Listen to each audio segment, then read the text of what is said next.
안녕하세요. 여러분께 유익한 정보를 알려드리는 생활정보다 모아입니다. 오늘은 최근에 발표된 상속세 개편에 대해 알아보겠습니다. 여러분도 아시겠지만 상속세라는 게 매우 중요한 문제이면서도 매우 복잡한 세금이죠. 부모님이나 가까운 가족으로부터 물려받은 재산에 대해 세금을 내야 한다는 사실이 때로는 우리가 상속을 받는 걸 망설이게 만들기도 해요. 하지만 상속세가 어떻게 바뀌었는지, 그리고 그 변화가 우리에게 어떤 영향을 미칠지 오늘 이 시간에 자세히 알아보겠습니다. 이번 개편의 핵심 포인트와 주요 변화, 그리고 여러분이 궁금해할 만한 내용들을 하나하나 짚어드릴게요. 먼저 상속세가 정확히 무엇인지부터 알아보겠습니다. 상속세는 상속인, 즉 재산을 물려받은 사람이 내는 세금입니다. 쉽게 말해서 부모님이나 가까운 사람으로부터 재산을 물려받았을 때 그 재산에 대해 국가가 부과하는 세금이죠. 예를 들어 부모님이 10억 원을 물려주셨다면 그 10억 원에 대해 세금을 내야 한다는 거죠. 이 세금은 상속세율에 따라 다르게 계산되며 상속받은 재산의 크기나 상속인의 관계에 따라 세금이 달라질 수 있습니다. 상속세는 재산의 규모와 상속인의 관계에 따라 달라지기 때문에 종종 그 계산법이 매우 복잡합니다. 예를 들어 상속인에게는 기본 공제액이 주어지는데 이는 상속세를 내기 전에 공제되는 금액이에요. 기본 공제액을 초과하는 금액에 대해서만 상속세가 부과됩니다. 그렇다면 왜 상속세 개편이 필요했을까요? 여기서 상속세 개편의 배경을 설명해 드릴게요. 상속세의 높은 세율과 세금 부담. 상속세는 고액 상속자에게 부담이 될 수 있습니다.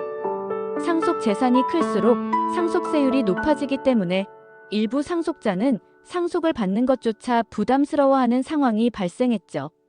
상속세가 너무 무겁다는 비판이 많았고, 특히 중산층과 서민층이 큰 부담을 느꼈습니다. 상속세를 피하기 위한 편법 사용.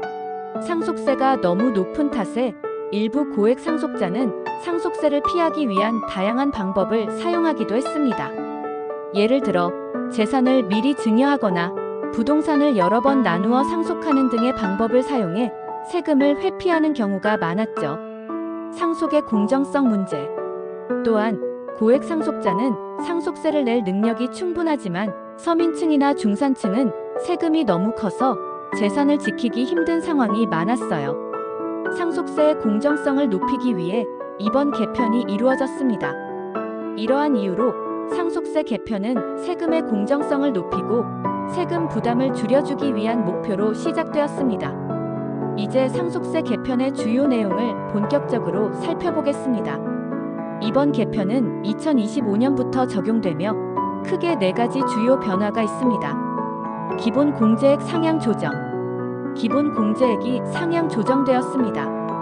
기존에는 상속을 받기 전에 공제되는 금액이 상속인의 관계와 상속 재산 규모에 따라 제한적이었지만 이제는 기본 공제액이 크게 늘어났습니다.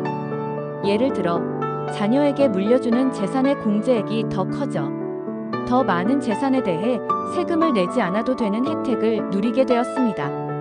상속세율의 조정. 상속세율이 점진적으로 조정되었습니다. 상속받은 재산의 규모에 따라 세율이 달라지며 고액 상속자의 세율이 더 상승했습니다.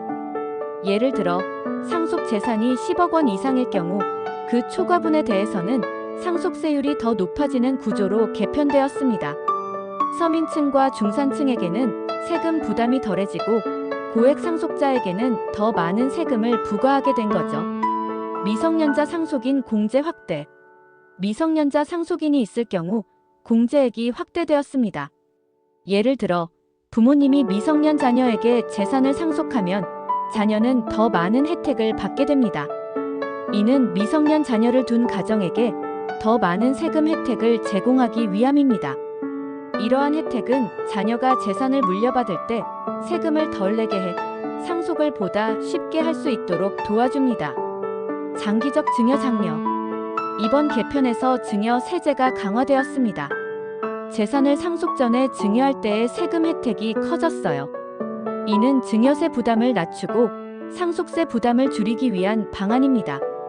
예를 들어 부모가 자녀에게 일정 금액을 증여하면 증여세는 적지만 그 금액은 상속세에 포함되지 않기 때문에 재산을 나누어주는 방식으로 세금 부담을 분산시킬 수 있습니다. 그렇다면 이번 개편이 나에게 미치는 영향은 무엇일까요? 중산층과 서민층에게 유리. 상속세 개편으로 인해 중산층과 서민층은 더 적은 세금을 내게 되었습니다. 예를 들어 상속받은 재산이 5억 원 미만이라면 이제는 상속세 부담이 줄어들었고 세금을 덜 내게 되었습니다. 이는 재산을 물려받은 후 세금 때문에 재산을 처분하는 일이 줄어들게 해줍니다. 고액 상속자에게는 부담. 고액 상속자의 경우 이번 개편으로 상속세 부담이 더 커지게 되었습니다. 예를 들어 50억 원 이상의 재산을 상속받는다면 상속세가 상당히 높아지기 때문에 재산을 관리하는 데 어려움이 있을 수 있습니다. 증여를 통한 재산 관리 가능. 이번 개편에서 증여 세제가 강화되었기 때문에 재산을 상속 대신 미리 증여하는 방법을 통해 상속세 부담을 줄일 수 있습니다. 이는 특히 자녀가 성인이 된 경우 유리할 수 있는 방법입니다. 미성년 자녀에게 유리. 미성년 자녀를 둔 부모에게는 더욱 유리한 점이 많습니다.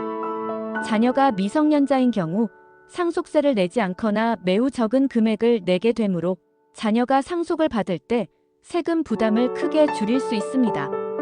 이번 개편이 장점도 있지만 단점도 있습니다.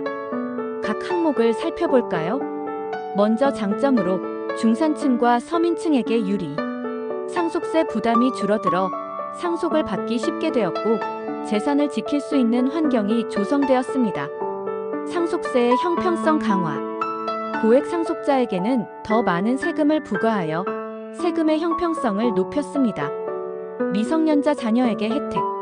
미성년 자녀가 상속을 받을 경우 세금 혜택이 커져 세금 부담이 줄어 상속을 더 쉽게 할 수 있습니다. 단점은 고액 상속자 부담 증가. 고액 상속자에게는 세금 부담이 더 커지므로 상속 계획을 잘 세워야 할 필요성이 커졌습니다. 세금 회피 문제. 증여 세제를 활용하여 세금 회피를 시도하는 경우가 발생할 수 있습니다. 자, 이제 상속세 개편에 대한 주요 내용과 그 의미를 다 함께 살펴보았는데요. 여러분, 이번 개편이 우리에게 미치는 영향이 크다는 사실을 알게 되셨을 거예요. 상속세 개편의 핵심은 기본 공제액의 상향, 상속세율의 조정, 미성년자 상속인에 대한 혜택 확대, 장기적인 증여 장려 등 여러 방면에서 세금 부담을 줄이기 위한 노력이 담겨 있었습니다. 이번 변화는 서민층과 중산층에게는 상속세 부담을 줄여주고 고액 상속자에게는 좀 더 공정한 세금 부과를 목표로 한 조치였죠. 또한 미성년 자녀에게 더 많은 혜택을 제공하여 재산을 물려주는 과정에서 세금 부담을 최소화하려는 방향으로 개편이 이루어졌습니다. 하지만 고액 상속자들에게는 더 큰 부담이 될 수 있기 때문에 상속 계획을 미리 세우는 것이 중요해졌습니다. 특히 상속세를 어떻게 관리할지 고민하는 고액 자산가라면 세법 전문가와의 상담이 필요할 수 있습니다. 요약하자면 상속세 개편은 상속세 부담을 공정하게 분배하려는 목표로 시행되었습니다. 저소득층, 중산층에게 유리한 변화가 많고 고액 상속자에게는 더 많은 세금이 부과됩니다. 미성년자 자녀에게는 상속세 혜택이 늘어나서 부모가 자녀에게 재산을 물려줄 때 더욱 유리한 상황이 되었습니다. 또한 증여세를 활용한 세금 분배 방법도 개편되었으니 증여를 고려하는 것도 하나의 방법이 될 수 있습니다. 여러분, 상속세 개편은 단순한 세금 문제만이 아니라 자산을 어떻게 관리하고 물려줄 것인가에 대한 중요한 문제입니다. 그렇기 때문에 미리 상속 계획을 세우는 것이 중요하죠. 그리고 무엇보다 세금 문제에 대해 궁금한 점이 있다면 전문가의 도움을 받는 것이 가장 현명한 방법일 것입니다.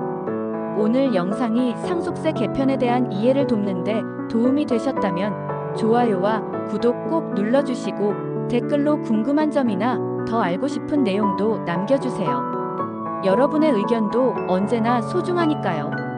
그럼 다음 영상에서 만나요. 감사합니다.